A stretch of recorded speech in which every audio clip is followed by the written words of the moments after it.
In September 2022, a 34-year-old army captain shocked the world by taking control of a nation. His name, Captain Ibrahim Traoré.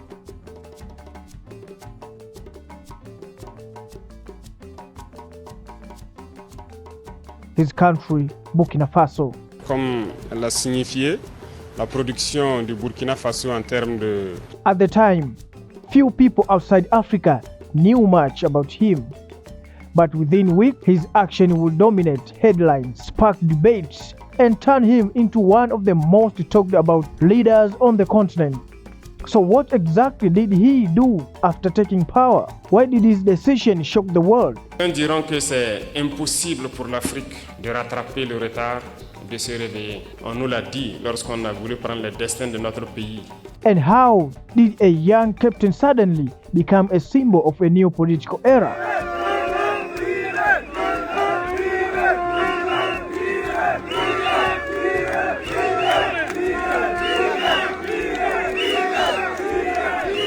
This is a story the global media is still trying to understand. When Traoré assumed leadership, Burkina Faso was facing several challenges. Large areas of the country were affected by insecurity. Millions of civilians have been displaced.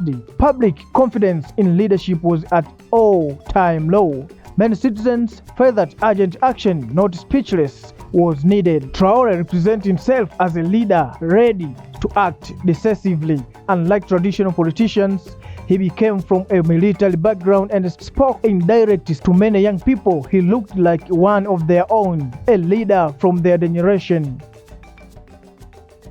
Hope began to rise again among those who believed change was possible. One of the first moves that drew global attention was him emphasizing on national unity. Traoré called for collective responsibility, urging citizens to support effectively to stabilize the country. Community mobilization increased. Local defense initiatives expanded. For supporters, this was proof of strong leadership. For critics, it raised concerns about long-term implications. But regardless of perspective, the message was clear. This leadership style was different from the past, and the world was watching closely. Traoré also led a shift away from traditional political approaches. He emphasized sovereignty, self-reliance, and national dignity. These themes resonate strong across parts of Africa, where debates about independence and external influence have long existed. Young Africans in particular began discussing whether a new generation of leadership was emerging. Social media amplified his speeches and appearances. Suddenly, Burkina Faso, once overlooked internationally, was at the center of global conversation. Reactions outside Africa were mixed.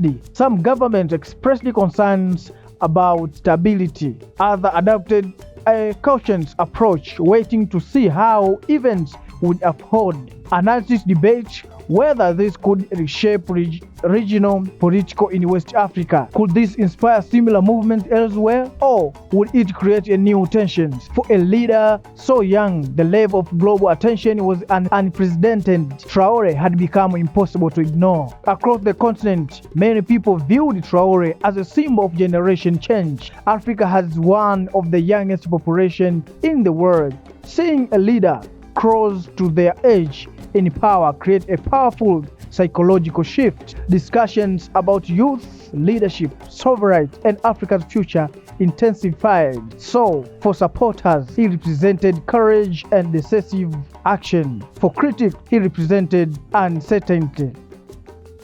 But no one could deny that he had started a conversation that reached for beyond Burkina Faso. Today, Captain Ibrahim Traoré remains one of the most watched leaders in Africa. His decision continues to spark debate across continent. Supporters see hope, critics see risk, observers see a turning point. History will ultimately decide how his leadership will be remembered. But one thing is certain: when a young captain stepped forward during one of his country's darkest months, the world paid attention, and it still is. What do you think about Captain Ibrahim Traoré leadership? Is he changing history, or is the world reacting too quickly? Share your thought in the comments. And if you want more stories about Africa rising leadership and global impact, subscribe now.